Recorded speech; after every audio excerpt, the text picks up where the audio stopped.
जय मसीह की। आज हम परमेश्वर के वचन से देखेंगे यूसुफ के विषय में एक बार फिर से उत्पत्ति की पुस्तक उसके 39 चैप्टर में। यूसुफ परमेश्वर के संग संग चलता था क्योंकि परमेश्वर के मार्गों में चलते समय उसको कई तकलीफ़ें, कई मुसीबतें, कई परेशानियों को उठाना पड़ा। उसके भाइयों ने उसके अगेंस्ट में काम किया, उसके अगेंस्ट में उन्होंने षड्यंत्र रचा, उसको इश्माइलियों के हाथ में बेच दिया और वो उसको गुलाम की तरह पकड़ लिया गया। फिर भी उसने उफ ना कहा, फिर भी उसने परमेश्वर को बुरा भला नहीं कहा।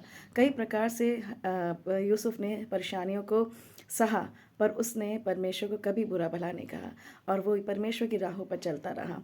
और जब उसको परमेश्वर की राहों पर चला तो परमेश्वर ने उसे शिरोमणि बनाया और उसने फ़िरौन के उस सपनों का अर्थ बताया, जो कि बताना हर एक जो वहाँ के लोग थे उनके लिए बड़ा बड़ा ही मुश्किल था। उसका फल ये जो यूसुफ था वो बता नहीं पाया क्योंकि परमेश्वर उसके संग संग था।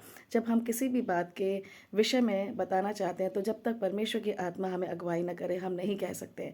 और यूसुफ के अंदर परमेश्वर का आत्मा रहता था और उसने जब फ़िरौन के सपने का फल बताया, उसका अर्थ बताया, तो फ़िरौन ने उसे उठा करके प्राइम मिनिस्टर बना दिया।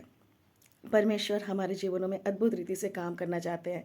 ज़रूरी है कि हर एक परेशानी, तकलीफ़, मुसीबतों में हम परमेश्वर का हाथ ना छोड़ें और उसके हाथ को थामते हुए अपने जीवन को उसके अनुसार चलाते रहें। तब परमेश्वर की योजनाएं जो उसने हमारे लिए रखी होती हैं अपने समय पर बड़े अद्भुत रीति से पूरी होती हैं, जैसे कि यूसुफ के लिए पूरी हुई।